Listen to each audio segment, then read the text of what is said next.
Assalamu alaikum. My name is Irfan, roll number 12. First of all, I will introduce my group members. Irfanullah, roll number 12. Then Ayazullah, roll number 49. Afaq Ahmed, roll number 5. Qazi Ali Atiq, roll number 45. First of all, I will tell you about my topic. Our topic is file protection and its comparative analysis. The content of our topic is what is file protection, type of access, mechanisms for file protection, tips for file protection, and types of attacks. First of all, we will discuss about file protection. File protection हमारे पास क्या होता है?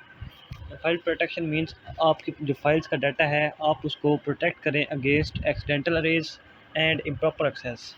Accidental erase में हमारे पास क्या आता है? इसमें हमारे पास होता है कि किसी भी फिज़िकल डैमेज की वजह से आपका डाटा जो फाइल्स में है वो लॉस ना हो। फॉर एग्ज़ाम्पल कोई भी हार्डवेयर प्रॉब्लम आ जाता है, पावर फेलियर होती है या टेम्परेचर डर्ट की वजह से हमारे पास सिस्टम क्रैश कर जाता है या हमारे पास जो ड्राइव होती है वो क्रैश कर जाती है, तो इससे क्या होगा, हमारे पास डाटा लॉस हो सकता है। एक्सीडेंटल अरेज ऑफ डाटा इसी को बोलते हैं, ठीक है। तो इस की वजह से हमारे पास क्या होगा, जो फाइल्स की रिलायबिलिटी है उस पर इफ़ेक्ट होगा, वो हमारे पास लॉस हो जाएंगी फाइल्स। रिलायबिलिटी ऑफ फाइल्स को हम कैसे मेंटेन कर सकते हैं? इसका सिंपल सोल्यूशन ये है कि हम फाइल्स का बैकअप लेकर किसी और फाइल्स की डुप्लीकेशन करके बैकअप लेकर किसी और डिवाइस पे या किसी भी स्टोरेज पे हम उसको सेव कर लें, ताकि in the loss of files हम वहाँ से उसको रिकवर कर सकें। सेकंड हमारे पास क्या था? File protection from improper access. Improper access मतलब जो अनऑथराइज्ड हमारे पास पीपल हैं हम उनको एक्सेस डिनाई करते हैं, ठीक है। तो ये हमारे पास इम्प्रॉपर एक्सेस से हमें प्रोटेक्शन इम्पोर्टेंट तब होती है जब हमारे पास आमतौर पर हम मल्टी यूज़र सिस्टम में काम कर रहे होते हैं। तो file protection from improper access हम इसको कंट्रोल कैसे कर सकते हैं? By defining the types of access. Types of access से मुराद ये है कि हम यूज़र है ना हमारे पास, फॉर एग्जांपल कोई ओनर है, कोई मैनेजर है, कोई एम्प्लॉय है, तो उनकी जो हमारे पास राइट्स हैं उनको हम प्रिविलेजेस को हम उसको डिफ़ाइन कर दें। अब ज़ाहिर बात है जो ओनर है उसके राइट्स ज़्यादा होते हैं, फिर मैनेजर है उसके राइट्स डिफरेंट हैं, और फिर हमारे पास जो सिंपल हमारे पास होता है ये एम्प्लॉयज़ के राइट्स हमारे पास सबसे कम होते हैं। इनके हम अगर टाइप ऑफ एक्सेस को डिफ़ाइन कर दें तो इससे भी हम फाइल को प्रोटेक्शन में हेल्प मिलेगी। टाइप ऑफ एक्सेस होता क्या है हमारे पास? ये हमारे पास होता है कि read, right, execute, append, delete, list. Read मतलब कौन बंदा आपकी फ़ाइल को रीड कर सकता है, कौन राइट कर सकता है, कौन बंदा आपकी फ़ाइल को एग्जीक्यूट कर सकता है। ऐसे डिलीट, अपेंड और लिस्ट है हमारे पास। तो फाइल प्रोटेक्शन मैकेनिज़म्स पे बात कर लेते हैं। मैकेनिज़म्स में हमारे पास 3 हैं बेसिकली जो यूज़ हो रहे हैं। First of all access list, then password and control access matrix. Access list में हमारे पास क्या होता है, जितनी हमारे पास फाइल्स हैं उनके साथ हम एक एक एक्सेस लिस्ट लगा दें। उसमें क्या होगा, हमारे पास यूज़र का नाम होगा, आइडेंटिटी होगी उसकी मतलब, और उसकी टाइप ऑफ एक्सेस होगी, ठीक है। मतलब जितनी हमारे पास फाइल्स हैं उनके साथ उतनी ही हम फाइल्स लगा दें। इससे ये होगा, अगर हमारे पास एक फाइल है उसकी जो हमारे पास एक्सेस लिस्ट है उसमें जो यूज़र्स होंगे वही सिर्फ फाइल को एक्सेस कर सकते हैं। इसका ड्रॉबैक हमारे पास ये है कि अगर हमारे पास 1000 फाइल्स हैं और अगर हम उनके साथ 1000 ही एक्सेस लिस्ट लगा दें तो ये टीडीएस कम बन जाएगा। सेकंड हमारे पास ये है कि वेरिएबल लेंथ की हमारे पास हो सकती है लिस्ट, मतलब हमारे पास उसमें यूज़र्स ऐड भी हो सकते हैं एक्सेस लिस्ट में और उसमें से डिस्कार्ड भी हो सकते हैं। थर्ड ये है कि हमारे पास अगर maximum users for example 500 users हमारे पास हैं जो फाइल को एट अ टाइम रीड करना चाहते हैं, तो क्या करना पड़ेगा, हमारे पास फाइल की एक्सेस लिस्ट में जाकर उसको हमें सिंपल क्या करना पड़ेगा, उसकी जो एक्सेस टाइप है उसको हमें रीड करना पड़ेगा, जो हमारे पास एक टीडीएस काम बन जाता है।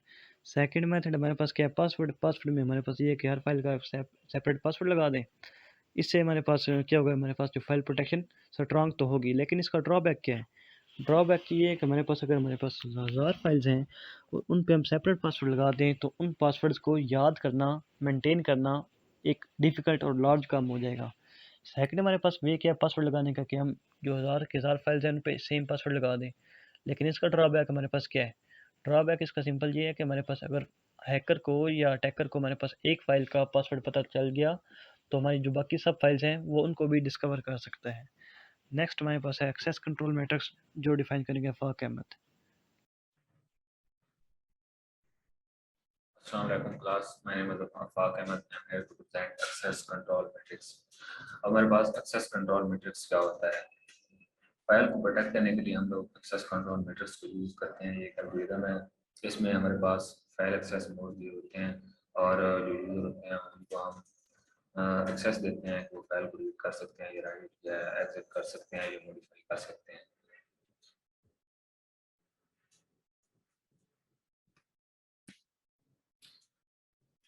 सबसे पहले रीड में क्या होता है?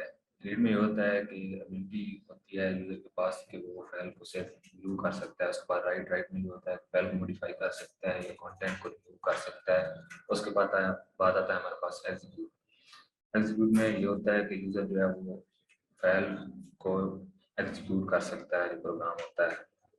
उसके बाद हमारे पास ये मैट्रिक्स आ रहा है एक्सेस कंट्रोल मैट्रिक्स। तो ये किस तरह करता है?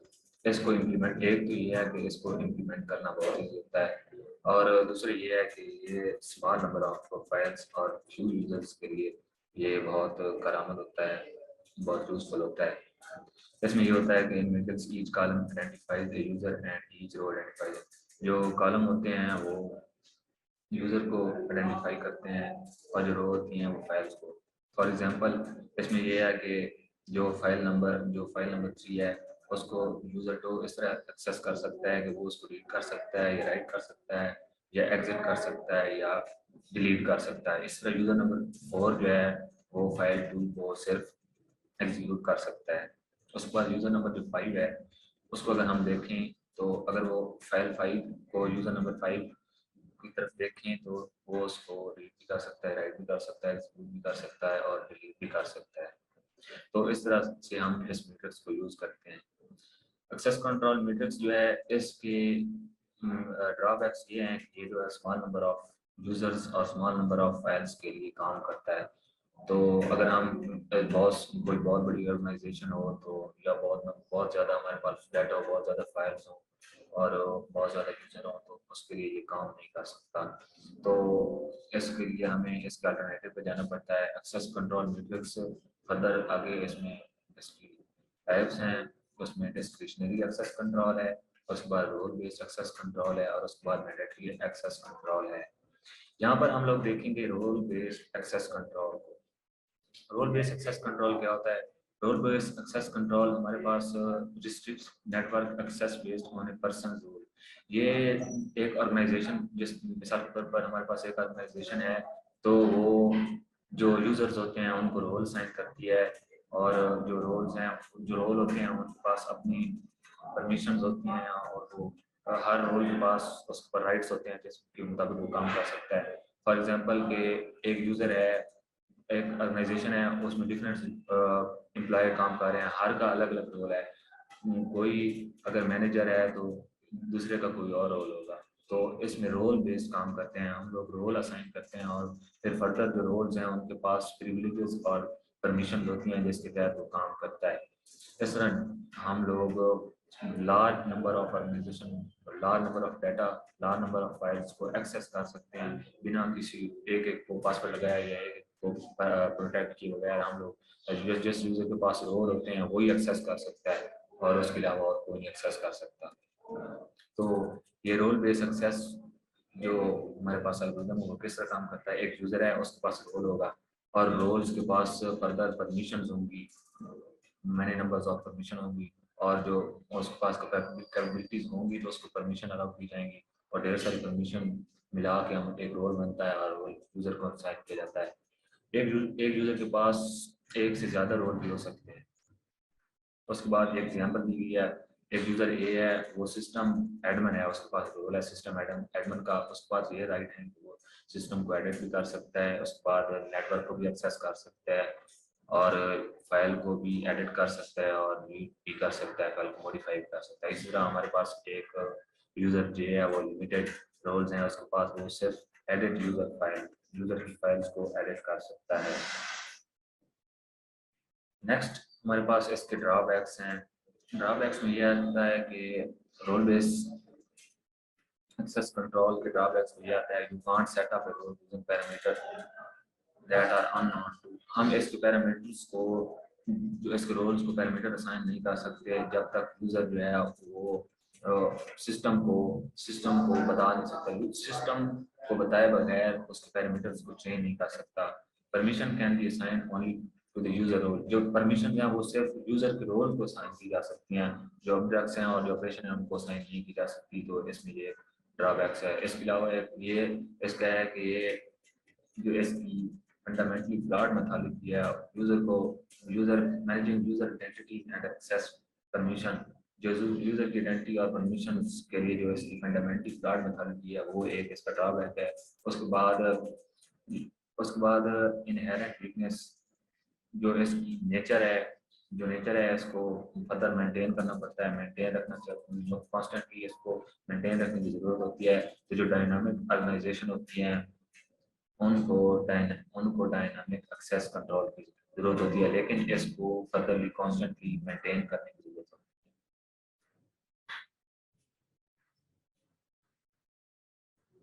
बिस्मिल्लाहिर्रहमानिर्रहीम। My name is Ali Atiq, my roll number is 45। अच्छा जी, तो मैं आपको कुछ फ़ाइल प्रोटेक्शन की टिप्स बताऊंगा कि उनको यूज़ करते हुए, इस्तेमाल करते हुए हम किस तरह अपनी फ़ाइल को प्रोटेक्ट कर सकते हैं। इसमें जो फ़र्स्ट ऑफ ऑल है वो है जी अपनी जो डिवाइसेस हैं, जो कंप्यूटर हैं, उनको अपडेट करते रहना।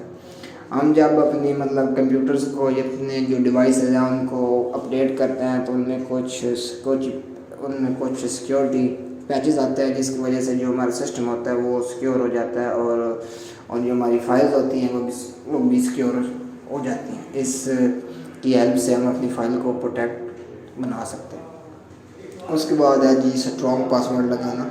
मतलब जो भी हमारी फाइल हैं उनको अगर हम स्ट्रॉन्ग पासवर्ड लगा दें, मतलब मुश्किल सा पासवर्ड लगा दें कि अगर कोई भी बंदा ईज़िली उसको हैक ना कर सके, तो इसकी हेल्प से हम जो अपनी फाइल्स हैं, जो पीसी है, जो मतलब अपनी जो फाइल्स हैं वो जो पीसी के अंदर रखी हैं या मतलब क्लाउड पर या मोबाइल में जहाँ भी रखी हैं उसको हम सिक्योर बना सकते हैं। उसके बाद यूज़ माइक्रोसॉफ्ट डिफेंडर। इसमें क्या है, इसमें यह है कि जब भी मतलब कोई वायरसेस वगैरह हमारे पीसीज में, हमारे कंप्यूटर, हमारे मोबाइल में आते हैं तो ये उससे हमें प्रोटेक्ट करता है। मालवेयर वगैरह या स्पाईवेयर, इससे ये हमको प्रोटेक्ट करता है। इसमें यह होता है कि हम अपने जो सिस्टम है उसमें ऑलरेडी एंटीवायरस को इंस्टॉल करते हैं। उसकी मदद से अगर कोई वायरसेस हमारे पीसी में आते हैं तो ये उसको फ़ौरन मतलब डिटेक्ट कर लेता है और इसकी हेल्प से हम अपनी फ़ाइल को प्रोटेक्ट कर सकते हैं। Encrypt your hard drive. Encrypt your hard drive में ये होता है कि मिसाल के तौर पर जो हमारे पीसी है उसमें जो हमारी ड्राइव हमने बनाई होती हैं, हार्ड ड्राइव में अगर हमारा कोई पर्सनल डाटा है तो उसको हम बिट लॉकर की मदद से जो हमारी ड्राइव है उनको अगर हम लॉक लगा दें, इनक्रिप्ट कर दें, तो इसकी मदद से हम अपने फ़ाइल को प्रोटेक्ट कर सकते हैं। मिसाल के तौर पर अगर कोई ड्राइव है उसमें हमारी अगर कोई अहम फाइल पड़ी है तो अगर हम उसको जी लॉक लगा देते हैं बिट लॉकर की हेल्प से, तो इस वजह से जब भी कोई हैकर या कोई भी बंदा हमारी फ़ाइल को लेना चाहेगा तो उसके लिए उसको उस पासवर्ड की ज़रूरत होगी जो हमने अपनी ड्राइव को लगाया होगा, इनक्रिप्ट किया होगा। अच्छा जी, उसके बाद है जी इनक्रिप्ट योर मोबाइल डिवाइस। ये मोबाइल डिवाइस भी ऐसी है जैसे कि हमारे मोबाइल में फ़ाइल मैनेजर होता है, उसमें जो हमारी फाइल्स होती हैं या मतलब अहम कोई भी चीज़ होती है तो अगर हम उसको इनक्रिप्ट कर दें, कोई पासवर्ड लगा दें या अपने मोबाइल में कुछ ऐसे और भी मिसाल के तौर पर जैसे कोई वीडियो वाला ऐप है या कोई गैलरी वगैरह है उसमें कोई हमारी फ़ाइल पड़ी है, कोई चीज़ पड़ी है, तो अगर हम उसको पासवर्ड लगा देते हैं, इनक्रिप्ट कर देते हैं तो उसकी हेल्प से हम अपनी फ़ाइल को प्रोटेक्ट बना सकते हैं। इससे आगे अयाज़ुल्लाह खान साहब प्रेजेंट करेंगे।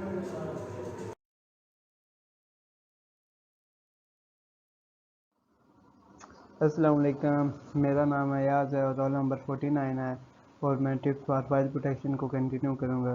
इसमें सबसे पहले आता है add securely information to your cloud storage account. इससे ये मुराद है कि आप अपने क्लाउड स्टोरेज अकाउंट को अल्टरनेटिव एक अकाउंट दें। फॉर एग्जांपल जैसे हमारे गूगल ड्राइव के गूगल अकाउंट होता है और उसके साथ एक अल्टरनेटिव रिकवरी अकाउंट होता है। तो अगर इन केस हमारा एक अकाउंट से एक्सेस नहीं हो रहा तो हम उसके रिकवरी ऑप्शन होता है। इसी तरह वो कह रहा है कि क्लाउड स्टोरेज अकाउंट को भी एक ऐड करें, जिसमें फॉर एग्जांपल हमारा एक अकाउंट हैक हो जाता है तो हम फ़ौरन दूसरे अकाउंट से लॉग इन करके अपने डाटा को कुछ मतलब प्रोटेक्ट कर सकें। उसके बाद आ जाता है टू फैक्टर वेरिफिकेशन, 2FA। ये आजकल बहुत पॉपुलर है। इससे में होता ही है कि मतलब हम एक तो पासवर्ड से लॉगिन होते हैं, फिर हमारे पास दूसरी टाइम भी मतलब वो या तो हमारे नंबर जो उनसे नंबर बीच में हमने दिया होता है उस पर पिन आता है, पासवर्ड के बाद वो पिन लिखना होता है। जैसे कि हमारे पास बैंकिंग एप्लीकेशंस में होता है, UBL में देख लें, अगर आप पहले लॉगिन पासवर्ड देते हैं फिर आपके पास पिन आता है। इसके बाद हमारे पास आता है जी choose a cloud store service with use encryption. अगर हमारा डाटा क्लाउड पर है ना तो हमें ऐसी ड्राइव या क्लाउड सर्विस को सिलेक्ट करना चाहिए जो इंक्रिप्शन करती हो। इससे भी हम अपने डाटा को मतलब कंट्रोल कर सकते हैं। हैकर ईजिली आजकल इतने ज़्यादा इंक्रिप्शन टेक्निक्स हैं कि वो hacker will not able to decrypt it. So हमें वो क्लाउड सर्विस चूज़ करनी चाहिए जो इंक्रिप्शन यूज़ करती हो। इसके बाद हमारे पास आता है रैंसमवेयर प्रोटेक्शन। रैंसमवेयर प्रोटेक्शन होती क्या है? इससे मुराद ये है कि हैकर ने हमारा डाटा को इनक्रिप्ट कर दिया, फिर हमसे पैसे मांग रहा है कि अब इसको मतलब आना है कि इसको मतलब करें, क्या कहते हैं, पैसे हमें दें तो हम आपको डिक्रिप्ट कर देते हैं। लेकिन आपको ऐसा मतलब फाइल सिस्टम या ऐसी क्लाउड सर्विस चूज़ करनी चाहिए जो इसकी प्रोटेक्शन देता है। अगर वो आपके पास ऐसा है तो फिर बेफिक्र हो जाए। अगर हैकर फिर कहता भी रहता है तो बेफिक्र हो जाए, बिकॉज क्लाउड सर्विस ने आपका डाटा वो पीछे बिल्कुल बैकअप लिया होता है। इसके बाद हमारे पास आता है प्राइवेसी क्लाउड सर्विस। बहुत सी क्लाउड सर्विस ऐसे हैं जैसे गूगल ड्राइव है। इस पर अगर आप वीडियो अपलोड करते हैं ना तो वो पहले चेक करते हैं, वो मतलब हमारे वीडियो देखते हैं, ठीक है। तो उसको मतलब ये है कि आप ऐसे अगर आपका डाटा बहुत सेंसिटिव है तो आप कोशिश करें कि वो क्लाउड सर्विस देखें कि जो से हमारा डाटा रीड ना करें। इसके बाद हमारे पास होता है बैकअप आप सब जानते ही हैं कि बैकअप से हम ऐसा कर सकते हैं कि अपने डाटा की एक डुप्लिकेट कापी। इससे तो ये हो जाएगा कि कोई अगर हैकर हमारे ओरिजिनल डाटा को हैक भी कर लेता है तो बेफिक्र के साथ हम दूसरा अपना डाटा रिस्टोर कर सकते हैं, जिससे हमारी फाइल प्रोटेक्शंस बहुत इनहेंस हो जाती है। लेकिन इसमें ये ज़रा टाइम टेकन है, बिकॉज हमारे पास अगर डाटा बहुत ज़्यादा हो तो उसका बैकअप लेने में हमारे पास स्टोरेज भी ज़्यादा चाहिए होगी, जिससे हमारी कॉस्ट इंक्रीज़ हो सकती है। इसके बाद आता है टैक्स। कोई भी हैकर या अनऑथराइज एक्सेस हमारा डाटा चुराने की कोशिश करता है तो हम अटैक्स में ये होता है कि कोई भी ऐसी मतलब इवेंट या अटैम्प्ट जिसमें हमारा डाटा स्टील हो, हाँ, मतलब डाटा चुराने लगे या उस पर कोई एक्टिविटी परफॉर्म करने लगे तो उसको हम अटैक्स कहते हैं। अटैक्स के बेसिकली टाइप्स ऑफ अटैक्स हो जाती है। टाइप्स के 2 टाइप्स हैं, पैसिव अटैक और active attack. Passive attack detect करना बहुत डिफ़िकल्ट है। इसमें होता ये है कि जो उनसे अटैकर है वो हमारी इंफॉर्मेशन को जस्ट रीड करता है, उसमें कोई चेंजेस नहीं करता। जब वो कोई चेंजेस नहीं करेगा तो हमारे लिए ये बहुत डिफ़िकल्ट हो जाएगा एक्सेप्ट करना कि वो हैक कोई भी है कि नहीं। फॉर एग्जांपल हमारे पास कोई फाइल आ जाती है और हैकर ने उसको रीड कर लिया तो हमें कैसे पता चलेगा कि ये रीड हुई है या नहीं रीड हुई? इसको पैसिव अटैक कहते हैं, इसलिए ये बहुत मुश्किल है डिटेक्ट करना। इसके बाद हमारे पास एक्टिव अटैक है। एक्टिव अटैक में हैकर जो है वो इंफॉर्मेशन को उसमें चेंजेस कर देता है, जिससे हमें इजीली पता चल जाता है कि वो क्या करना है। क्या उसने डाटा हमारा चेंज हो गया तो हमें पता चल रहा है कि डाटा जहाँ से चेंज है, तो इसलिए हम हैकर को इजीली डिटेक्ट कर सकते हैं। तो इसके बाद हमारे पास क्लास यही था कि थैंक यू।